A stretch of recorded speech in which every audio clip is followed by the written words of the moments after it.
Welcome to Paramount coaching.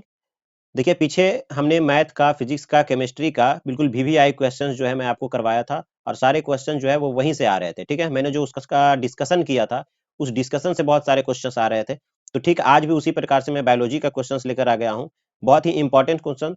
मैं यहाँ पर 70 ऐसे क्वेश्चंस करवाऊंगा और 70 में से उसके साथ साथ मैं डिस्कशन भी करूंगा, जिसमें से क्वेश्चंस काफी सारे एग्जाम में पूछे जा सकते हैं। ठीक है, तो ये वीडियो आज काफी इंपॉर्टेंट होने वाला है, तो ये वीडियो आप पूरा जरूर देखिए, आपको एग्जाम में बहुत ही ज्यादा हेल्प करेगा। ठीक है, चलिए बिना देरी किए हुए हम क्वेश्चन को स्टार्ट करते हैं। और इससे पहले अगर आप मेरे चैनल पर नए हैं तो चैनल को सब्सक्राइब जरूर कर लीजिए, वीडियो को लाइक कर दीजिए और अपने दोस्तों के साथ शेयर भी जरूर करिए ताकि उन्हें भी इसका फायदा मिल सके। ठीक है, चलिए तो हम क्वेश्चन स्टार्ट करते हैं। क्वेश्चन नंबर फर्स्ट देखिए। क्वेश्चन नंबर फर्स्ट क्या है?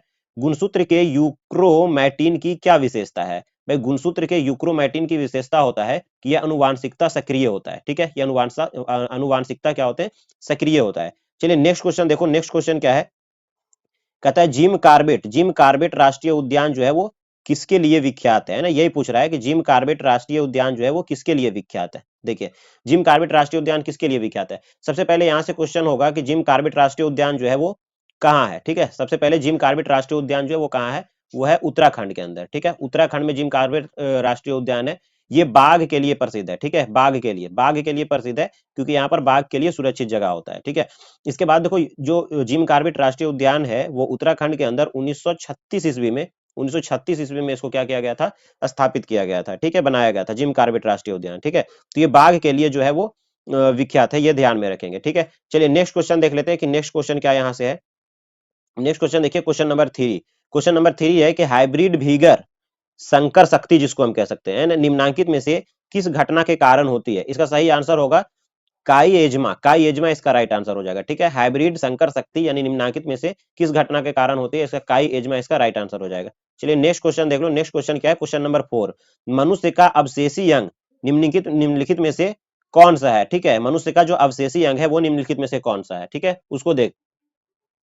तो देखिए इसका जो राइट आंसर हो जाएगा वो हो जाएगा कॉकिक्स। ठीक है, कॉकिक्स इसका राइट आंसर हो जाएगा। अब मनुष्य का अवशेषी अंग क्या होते हैं? देखो अवशेषी अंग वो कहते हैं कि जो पहले वैसे अंग जो पहले तो कोई जीव जो है वो इस्तेमाल कर रहे थे, लेकिन अब जो है उसका इस्तेमाल जो होता है वो धीरे धीरे क्या हो गया? समाप्त हो गया। उसको हम अवशेषी अंग कहते हैं। ठीक है, टोटल अवशेषी अंग जो है वो टोटल क्या है? 10 है, वो याद रख लेने हैं। और यहाँ पर कॉकिक्स जो है वो क्या है? एक अवशेषी अंग है। ठीक है, कभी कभी पिन्ना भी दिया होता है बट दोनों ऑप्शन है नहीं, तो यहाँ पर कॉकिक्स ऑप्शन आप यहाँ पर इसका राइट आंसर लिख सकते हैं। ठीक है, चलिए नेक्स्ट क्वेश्चन देख लेते हैं। नेक्स्ट क्वेश्चन, क्वेश्चन नंबर 5 क्या है? क्वेश्चन नंबर 5 देखिए।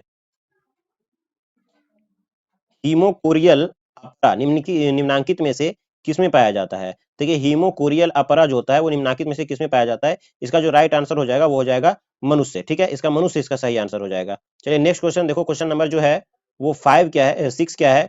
कह रहा है कौन सा परागकण करता पुष्प की गंध से आकर्षित नहीं होता है? परागकण करता किसको कहते हैं? जो परागकणों को एक पुष्प से दूसरे पुष्प तक के पहुंचाता है ना, जैसे मधुमक्खी हो गए, तितली हो गए, पक्षी हो गए, चमगादड़ हो गए। ठीक है, ये सभी या टिड्डे हो गए, ये सभी परागकण कर्ता कहलाता है। ठीक है, जिसके माध्यम से परागकण जो होते हैं एक स्थान से दूसरे स्थान तक पहुंचता है, एक पुष्प से दूसरे पुष्प पर। ठीक है, तो इसमें कह रहा है कौन सा परागकण कर्ता जो है पुष्प की गंध से आकर्षित नहीं होता है? ठीक है, इसका सही आंसर जो हो जाएगा वो हो जाएगा शलभ। शलभ जो है मॉथ जो है वो पुष्प के गंध से आकर्षित नहीं होता। ये क्या होता है? ये एक प्रकार का जो होता है कपड़े वाली कीड़ा होता है। ये है ना, एक कीड़ा होता है एक तरह से, ये जो होता है वो आकर्षित नहीं होता है। चलिए नेक्स्ट क्वेश्चन देखिए। नेक्स्ट क्वेश्चन क्या है? क्वेश्चन नंबर 7 देखिएगा।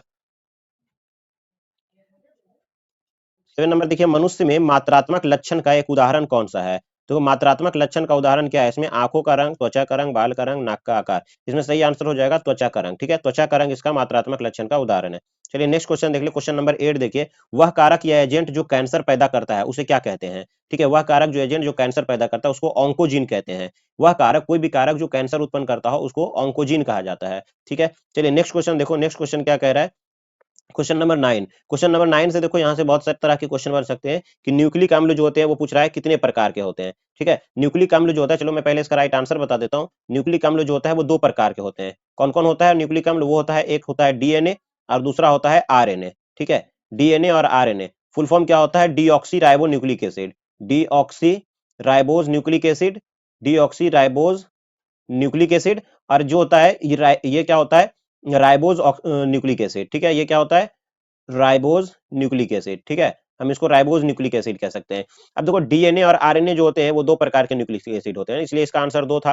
अब देखो डीएनए जो होते हैं वो नाइट्रोजनी क्षार का बना होता है। अब डीएनए नाइट्रोजनी क्षार में कौन कौन से क्षार होते हैं वो समझ लो, वो होता है एडेनिन, गुआनिन, साइटोसिन और थाइमिन। ठीक है, तो डीएनए के अंदर ये पाया जाता है एडेनिन, गुआनिन, साइटोसिन और थाइमिन, ये ध्यान में रखेंगे। जबकि आरएनए के अंदर क्या पाया जाता है, आरएनए के अंदर एडेनिन, गुआनिन, साइटोसिन, ये तीनों तो सेम होते हैं, लेकिन इसके अंदर थाइमिन नहीं पाया जाता, इसके अंदर यूरासिल पाया जाता है। ठीक है, तो एडेनिन, गुआनिन, साइटोसिन और यूरासिल पाया जाता है। ठीक है, तो ये ध्यान में रखिएगा, यहाँ से क्वेश्चन जो है वो एग्जाम में बनते हैं। ठीक है, कि इसमें से पूछा जा सकता है कि आरएनए में कौन नहीं पाया जाता है, तो आरएनए में जो होता है थाइमिन नहीं मिलता, और डीएनए में कौन नहीं मिलता है, यूरासिल नहीं मिलता। कॉमन जो होते हैं वो क्या होते हैं, ये तीनों जो होता है वो कॉमन होते हैं, एडेनिन, गुआनिन, साइटोसिन। ठीक है, ये तीनों में पाया जाता है। ठीक है, चलिए नेक्स्ट क्वेश्चन देख लो, नेक्स्ट क्वेश्चन क्या कह रहा है। क्वेश्चन नंबर 10 देखिए, क्वेश्चन नंबर 10 में लिखा गया है कि एक परितंत्र में पहला ट्रैफिक स्तर होता है, एक परितंत्र में पहला ट्रैफिक स्तर जो होता है वो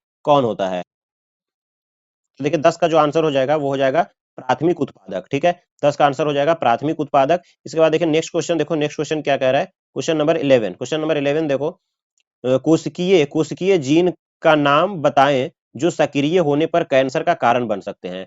ठीक है, वह कोशिकीय जीन जो सक्रिय होने पर कैंसर का कारण बन सकता है वो क्या होता है, वो होता है, देखो पीछे ऑन्कोजीन्स ये तो बताए ही थे, ये होता है प्रोटो ऑन्कोजीन्स, ये भी होता है। ठीक है, तो ऑप्शन सी इसका राइट आंसर हो जाएगा, दोनों ए और बी दोनों इसका सही आंसर हो जाएगा। चलिए नेक्स्ट क्वेश्चन देखो, क्वेश्चन नंबर 12 क्या है, क्वेश्चन नंबर 12 देखिए, जीन गन किसकी मदद से जीन को कोशिकाओं में प्रवेश करा सकता है। ठीक है, जीन गन किसकी मदद से जीन को कोशिकाओं में प्रवेश करा सकता है, इसका सही आंसर हो जाएगा सूक्ष्म छर्रों की मदद से। ठीक है, सूक्ष्म छर्रों की मदद से। नेक्स्ट क्वेश्चन देखिए, क्वेश्चन नंबर 13 देखो क्या है, अनुवांशिकता रूपांतरित फ्लेवर सेवर क्या है, अनुवांशिकता रूपांतरित फ्लेवर सेवर क्या है, इसका जो राइट आंसर हो जाएगा टमाटर। ठीक है, टमाटर इसका राइट आंसर होगा, मतलब टमाटर को क्या कर सके, क्या किया गया है, टमाटर से ही फ्लेवर सेवर बनाया गया है, इसके जीन में परिवर्तन करने के द्वारा। ठीक है, जीन में परिवर्तन करके फ्लेवर सेवर बनाया गया है। कब बनाया गया है ये ध्यान में रखिएगा, 1994 ईस्वी में इसका निर्माण किया गया था सबसे पहली बार।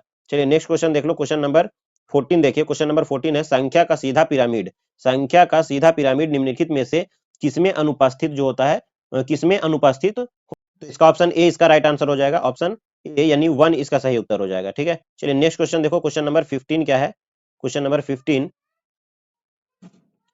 देखिएगा, क्वेश्चन नंबर 15 है परितंत्र में जिसका पुनर्नवीकरण नहीं होता वो कौन है ना, परितंत्र में जिसका पुनर्नवीकरण नहीं होता।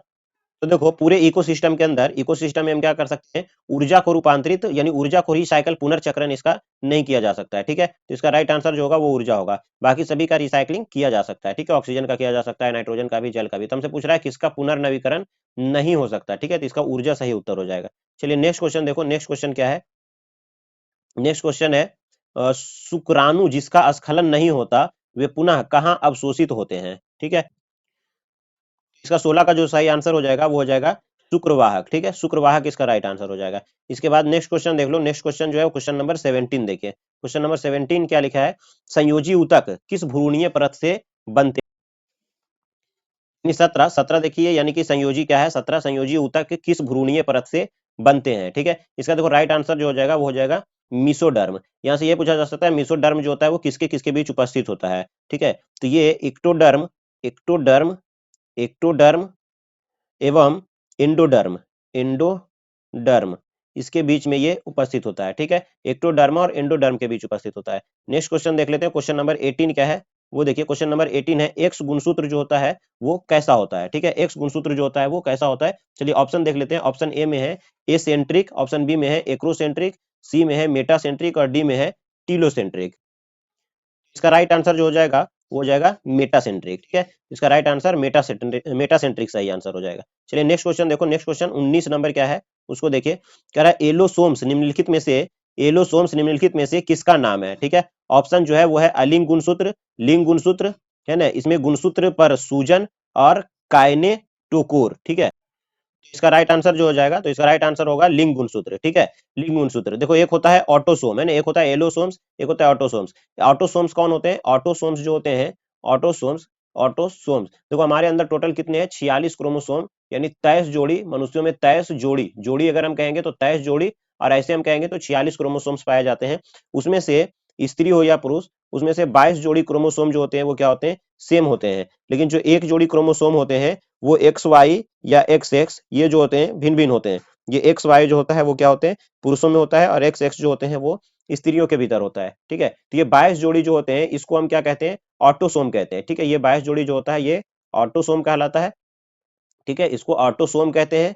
और ये जो होता है लिंक क्रोमोसोम, इसी को हम क्या कहते हैं, एलोसोम कहते हैं, ठीक है। तो ये ध्यान में रखिएगा, इसको हम एलोसोम कहते हैं। चलिए नेक्स्ट क्वेश्चन देख लेते हैं। नेक्स्ट क्वेश्चन क्या है, 20 नंबर क्वेश्चन है कि एंडोगैमी, है ना। क्वेश्चन क्या है 20 नंबर, एंडोगैमी निम्नांकित में से किसमें पाया जाता है, ठीक है। एंडोगैमी निम्नांकित में से किसमें पाया जाता है, प्लाज्मोडियम, प्लेनेरिया, फीता कृमि, हाइड्रा। इसका राइट आंसर जो हो जाएगा वो हो जाएगा फीता कृमि, ठीक है। इसका फीता कृमि में पाया जाता है, ठीक है। चलिए नेक्स्ट क्वेश्चन देखो, next question, question number 21। Question number 21 क्या कह रहा है उसको देख लेते हैं।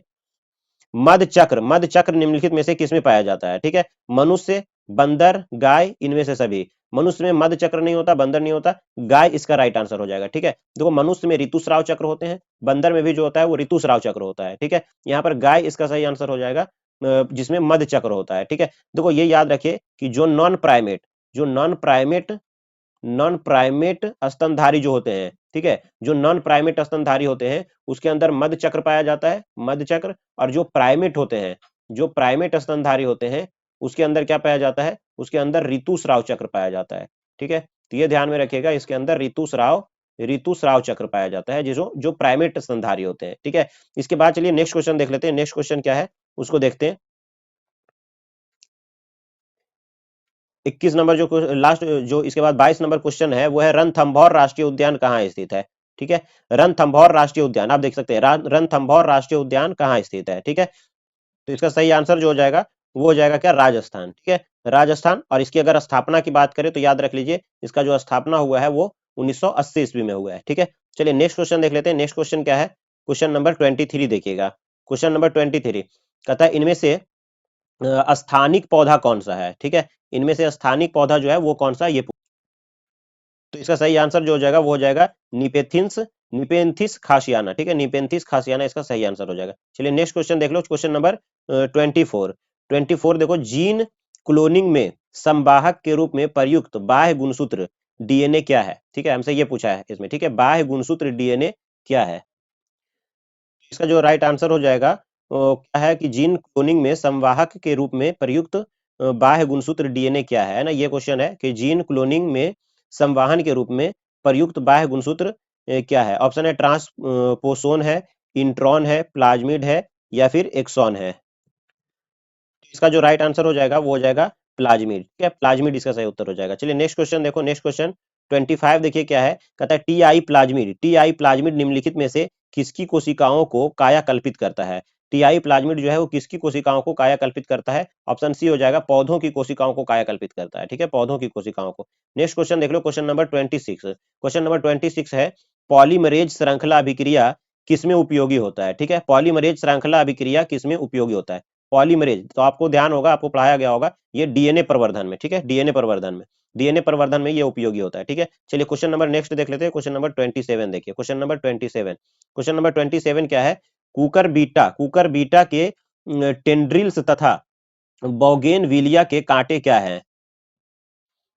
देखिए इसका ऑप्शन क्या क्या है, इसका ऑप्शन है समजात अंग, अवशेषी अंग, असमजात अंग और दोनों ए और बी। तो इसका राइट आंसर जो हो जाएगा वो हो जाएगा समजात अंग। देखो समजात अंग क्या होते हैं, समजात अंग वे होते हैं जिसकी उत्पत्ति और संरचना, है ना, उत्पत्ति और संरचना जो होते हैं वो बिल्कुल समान होते हैं, लेकिन इसके जो कार्य होते हैं वो क्या होते हैं, अलग अलग होते हैं। इसको हम समजात अंग के नाम से जानते हैं, ठीक है। तो जो कुकर बीटा के टेंड्रिल्स तथा बोगैनविलिया ये जो के कांटे, ये जो है वो क्या है, दोनों बिल्कुल समान समजात अंग है, ठीक है। चलिए नेक्स्ट क्वेश्चन देख लेते हैं। नेक्स्ट क्वेश्चन क्या कह रहा है, क्वेश्चन नंबर 28 देखते हैं। क्वेश्चन नंबर 28 देखो, क्वेश्चन नंबर 28 क्या लिखा है, डार्विन के फिंच। क्वेश्चन नंबर 28 देखें, डार्विन के फिंच क्या दर्शाते हैं। तो देखिए इसका ऑप्शन क्या क्या है, इसका ऑप्शन है प्राकृतिक चयन, समानांतर विकास, अनुरूपता, अनुकूलीकरण। तो इसका राइट आंसर जो हो जाएगा वो हो जाएगा अनुकूलीकरण, ठीक है। चलिए नेक्स्ट क्वेश्चन देखो, नेक्स्ट क्वेश्चन क्या है, क्वेश्चन नंबर 29 देखते हैं। क्वेश्चन नंबर 29 जो है वो आर्कियोप्टेरिक्स जीवाश्म पक्षी किसके बीच का योजक कड़ी है, ठीक है। आर्कियोप्टेरिक्स जीवाश्म पक्षी किसके बीच का योजक कड़ी है। तो इसका सही आंसर जो हो जाएगा वो हो जाएगा सरीसृप तथा पक्षी वर्ग, ठीक है, सरीसृप तथा पक्षी वर्ग। नेक्स्ट क्वेश्चन देखते हैं, क्वेश्चन नंबर 30 क्या कह रहा है कि एक द्विसंकर स्थित कौन सी है, ठीक है, द्विसंकर स्थिति पूछ रहा है, स्थिति कौन सी है, ठीक है। इसका जो आंसर हो जाएगा वो ऑप्शन सी इसका राइट आंसर हो जाएगा, ठीक है, TTRR, ठीक है। इसके बाद देखिए आगे का क्वेश्चन क्या है, क्वेश्चन नंबर 31। क्वेश्चन नंबर 31 देखते हैं क्या है। क्वेश्चन नंबर 31 है कि जीन के विभिन्न रूपों को क्या कहा जाता है। देखो जीन के विभिन्न रूपों को हम क्या कहते हैं, पूरक जीन कहते हैं, विषम युग्मनज कहते हैं, संपूरक जीन कहते हैं, या युग्म विकल्पी कहते हैं, ठीक है। इसमें से इसका राइट आंसर जो हो जाएगा वो ऑप्शन डी हो जाएगा, ठीक है, युग्म विकल्पी। इसके बाद चलो नेक्स्ट क्वेश्चन देख लेते हैं, क्वेश्चन नंबर 32। 32 में है टैपेटल कोशिका क्या दर्शाती है, ठीक है, टैपेटल कोशिका क्या दर्शाती है। ऑप्शन जो है वो क्या है, समसूत्री विभाजन, और बी में है अर्धसूत्री विभाजन, सी में है एंडोमाइटोसिस विभाजन, और डी में है एंडोमाइटोसिस तथा बहुगुणिता, ठीक है।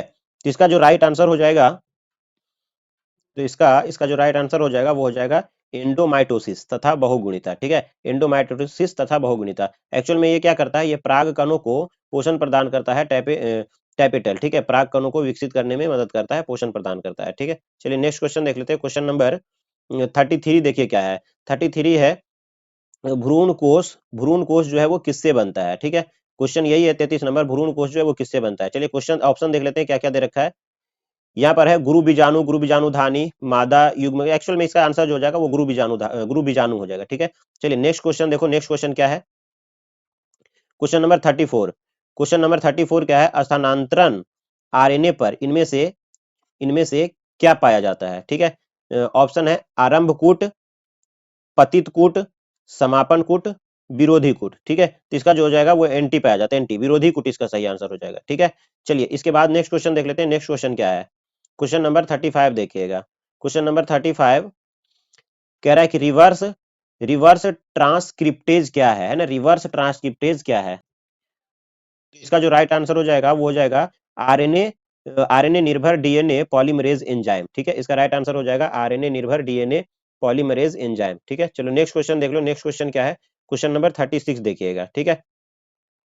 क्वेश्चन नंबर 36 जो है वह है ऑपेरॉन का एक जीन जो रिप्रेसर प्रोटीन बनाता है उसे क्या कहा जाता है, ठीक है। इसका ऑप्शन सी सही हो जाएगा, रेगुलेटर जीन कहा जाता है, ठीक है।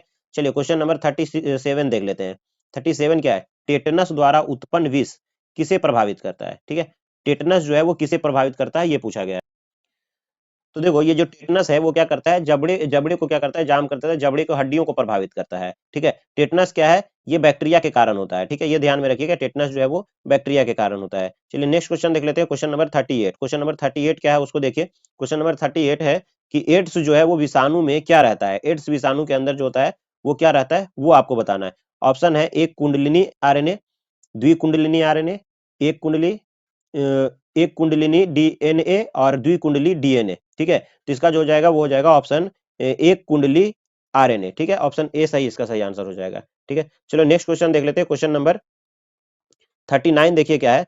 तंबाकू की तल तंबाकू की तल जो लत जो है ना, तल नहीं लत, तंबाकू की लत किसके कारण होती है, ठीक है। जो ऑप्शन है वो है कैफीन, हिस्टामिन, कोकेन और निकोटीन।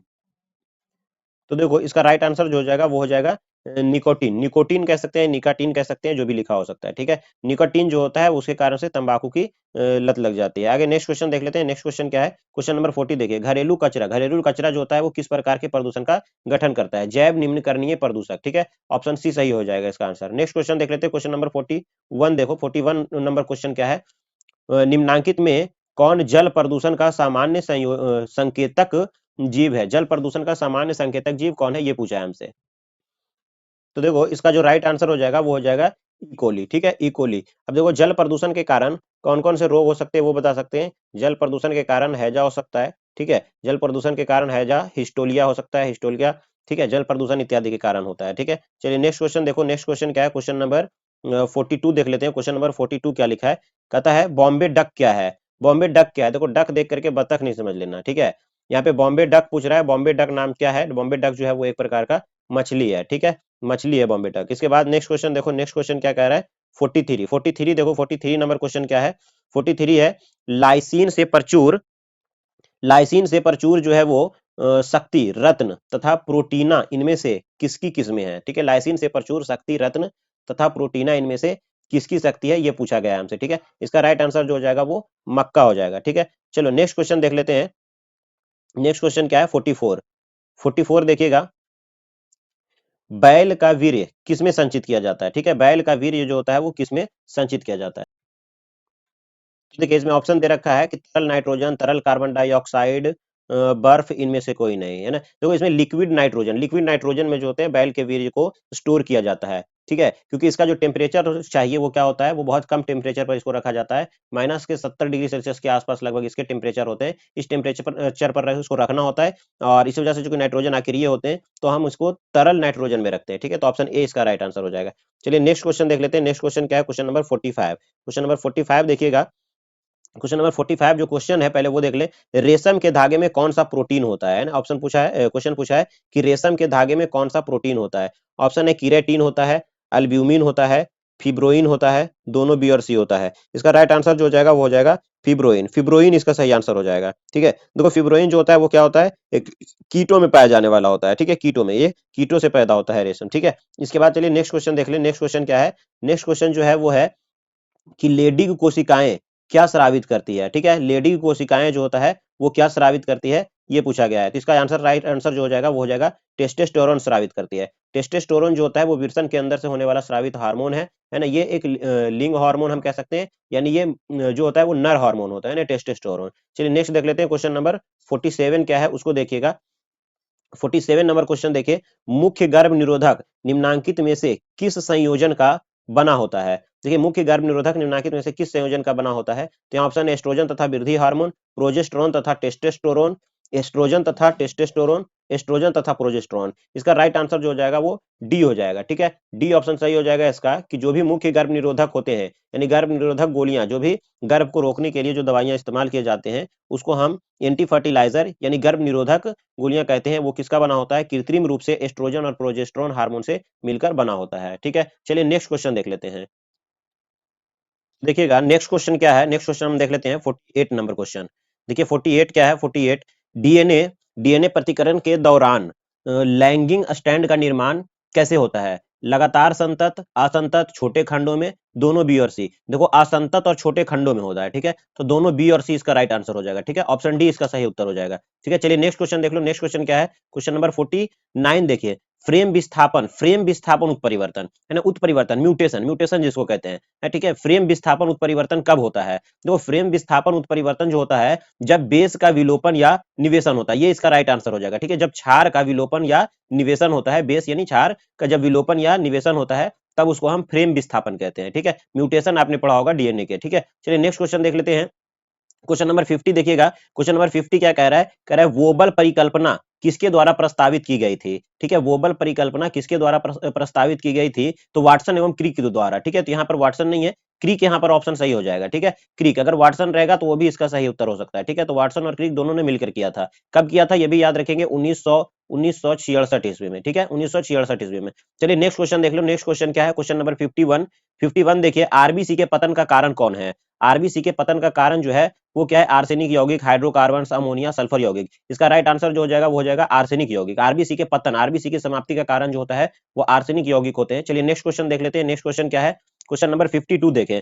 52 में लिखा है कि जल प्रस्फुटन किससे बनता है? ठीक है, जल प्रस्फुटन जो होता है वो किससे बनता है? हाइड्रीला से, जलकुंभी से, ट्रापा से या प्लैंक्टोनिक शैवाल से, ठीक है? ये दिया है तो यहाँ ऑप्शन डी इसका राइट आंसर हो जाएगा, प्लैंक्टोनिक शैवाल से, ठीक है? प्लैंक्टोनिक शैवाल से जो होता है वो जल प्रस्फुटन बनता है, ठीक है? चलिए नेक्स्ट क्वेश्चन देख लेते हैं। नेक्स्ट क्वेश्चन क्या है? क्वेश्चन नंबर 53 देखिएगा। क्वेश्चन नंबर 53 देखो।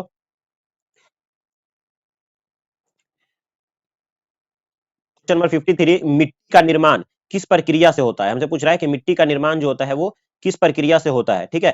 देखो ऑप्शन है गलन से, अपक्षय से, मृदा जनन से या दोनों बी और सी। इसका राइट आंसर दोनों बी और सी हो जाएगा, ठीक है? अपक्षय से भी निर्माण होता है मिट्टी का निर्माण और मृदा जनन से भी मिट्टी का निर्माण होता है, ठीक है? इसके बाद चलिए 54 नंबर क्वेश्चन देख लेते हैं। 54, जलोद्भिद जलोद्भिद जलोद्भिद की एक विशेषता क्या है? ठीक है, क्वेश्चन नंबर 54 पूछा है कि जलोद्भिद की एक विशेषता जो है वो क्या है? तैरते हुए पत्ते ने एरेन कायमा, एरेन कायमा इसका सही आंसर हो जाएगा, ठीक है? देखो इसकी विशेषता है एरेन कायमा। ये क्या है कि कम ऑक्सीजन में भी, मतलब ऑक्सीजन की बहुत कम मात्रा में भी ये क्या करता है? वृद्धि कर सकता है, ठीक है? एरेन कायमा इसका सही उत्तर हो जाएगा। चलिए नेक्स्ट क्वेश्चन देख लें। Next question 55। 55 क्या है? फफूंदी हाइफी अंतरकोशिकीय किसमें पाए जाते हैं? ठीक है, फफूंदी हाइफी अंतरकोशिकीय जो होता है वो किसमें पाया जाता है? ऑप्शन है एक्टोमाइकोराइजा में, वीएएम में, या एंडोमाइकोराइजा में, या इनमें से कोई नहीं। ठीक है, ये 5 ऑप्शन, ये 4 ऑप्शन जो दे रखे हैं, इन 4 ऑप्शन में ऑप्शन ए इसका राइट आंसर है। ठीक है, ऑप्शन ए एक्टोमाइकोराइजा, एक्टोमाइकोराइजा में फफूंदी हाइफी अंतरकोशिकीय पाए जाते हैं। ठीक है, चलिए नेक्स्ट देख लेते हैं। नेक्स्ट क्वेश्चन क्या है? क्वेश्चन नंबर 56 देखिएगा। क्वेश्चन नंबर 56 है, प्लियोट्रॉपी जीन कैसा लक्षण प्रारूप दर्शाता है? ठीक है, देखिए ऑप्शन क्या है, विभिन्न जीन प्रारूप। ठीक है, इसके बाद है विभिन्न लक्षण प्रारूप, इसके बाद है एक जीन प्रारूप और एक लक्षण प्रारूप। इसका बी ऑप्शन सही हो जाएगा, विभिन्न लक्षण प्रारूप। ठीक है, प्लियोट्रॉपी जीन जो होता है वो कैसा लक्षण प्रारूप करता है, प्रारूप दर्शाता है? विभिन्न लक्षण प्रारूप। ठीक, चलो नेक्स्ट क्वेश्चन देख ले। नेक्स्ट क्वेश्चन क्या है? 57 निम्नांकित में दो जीनों के लिए विषम युग्मजीय जीव कैसा होगा? ठीक है, विषम युग्मजीय जीव हमसे पूछ रहा है। देखो इस टाइप के क्वेश्चन जो है वो पीछे आ चुके हैं, तो इसका राइट आंसर कौन हो जाएगा? देखो इसका राइट आंसर हो जाएगा आर आर वाई और वाई, ये विषम युग्मजीय जीव हो जाएंगे। ठीक है, तो ऑप्शन डी इसका राइट आंसर हो जाएगा। चलिए नेक्स्ट क्वेश्चन देखो। नेक्स्ट क्वेश्चन क्या है? क्वेश्चन नंबर 58 देखिएगा। 58 नंबर क्वेश्चन है, निम्न में से कौन सा भारत का राष्ट्रीय जलीय पशु है? ठीक है, निम्न में से कौन जो है भारत का राष्ट्रीय जलीय पशु है? इसका पहले आप कमेंट बॉक्स में जरूर बताइएगा, कम से कम ये तो आपको जरूर पता होगा। ठीक है, नदी डॉल्फिन इसका सही आंसर हो जाएगा। ठीक है, ऑप्शन ए नदी डॉल्फिन। ठीक है, कब बनाया गया था इसको राष्ट्रीय जलीय पशु? तो इसका जो आंसर होगा कब, ये याद रखेंगे, वो हो जाएगा 18 मई 2010। ठीक है, 18 मई 2010, ये याद रखेंगे। ठीक है, चलिए नेक्स्ट क्वेश्चन देख ले। नेक्स्ट क्वेश्चन क्या है? 59 इन सीटू संरक्षण के अंतर्गत कौन सा शामिल नहीं है? इन सीटू संरक्षण के अंतर्गत जो है वो कौन सा शामिल नहीं है? ऑप्शन बी इसका राइट आंसर हो जाएगा। ठीक है, ऑप्शन बी। चलो नेक्स्ट क्वेश्चन देख लेते हैं। Question number 60।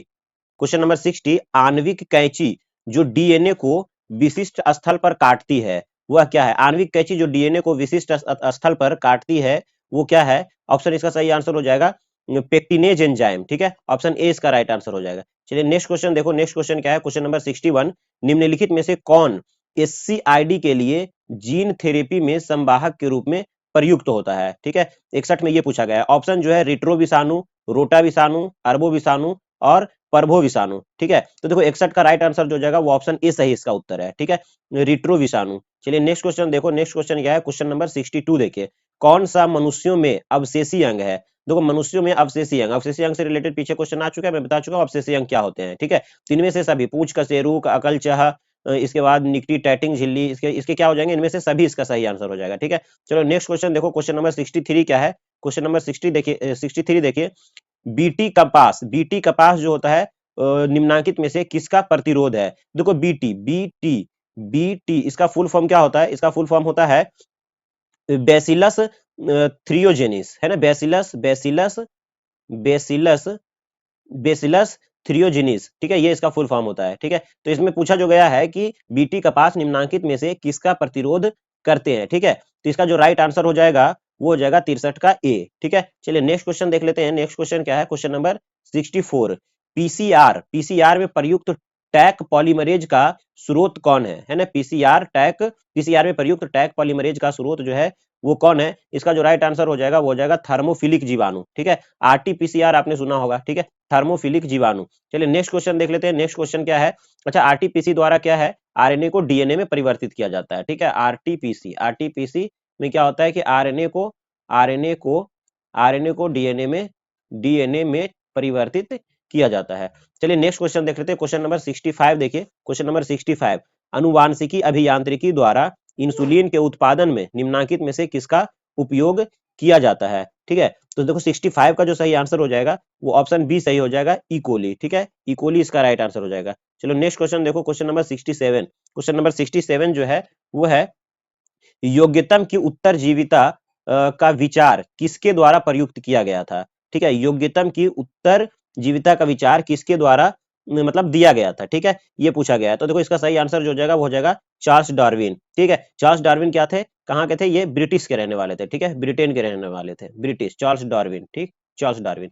इसके बाद नेक्स्ट क्वेश्चन देख लेते हैं। क्वेश्चन नंबर 67 कि 67 क्या है? निम्नलिखित में से किसका उपयोग जो होता है वो हरित खाद यानी जैव उर्वरक के रूप में किया जाता है? भाई चावल तो फसल है, मक्का फसल है, जई फसल है। ढैंचा जो है वो क्या है? जैव उर्वरक के रूप में इसका इस्तेमाल किया जाता है। ठीक है, चलो नेक्स्ट क्वेश्चन देख लेते हैं। नेक्स्ट क्वेश्चन है क्वेश्चन नंबर 68, निम्नांकित में से कौन सा एक जीवाणुविक कीटनाशक है? कौन सा जो है वो एक जीवाणुविक कीटनाशक है? तो 68 का सही आंसर हो जाएगा ऑप्शन सी, बैसिलस थुरिन जीएनसिस। देखो इसको मैंने आपको बता दिया था, पीछे इसको आया था बीटी। बीटी जो फुल फॉर्म अभी मैं बता कर गया था, बैसिलस थूरिनजिएंसिस, ठीक है, ये फुल फॉर्म था बीटी का, तो बीटी भी ऑप्शन लिखा हुआ हो सकता है। चलिए नेक्स्ट क्वेश्चन देख लेते हैं, क्वेश्चन नंबर 69। क्वेश्चन नंबर 69 देखिए, निम्नलिखित में से कौन होमोसेपियंस का प्रत्यक्ष पूर्वज है? ठीक है, निम्नलिखित में से कौन जो है होमोसेपियंस का प्रत्यक्ष पूर्वज है? 69 का सही आंसर हो जाएगा होमो इरेक्टस, ठीक है, होमो इरेक्टस, ये याद रख लीजिए। आगे नेक्स्ट क्वेश्चन देखो, क्वेश्चन नंबर 70।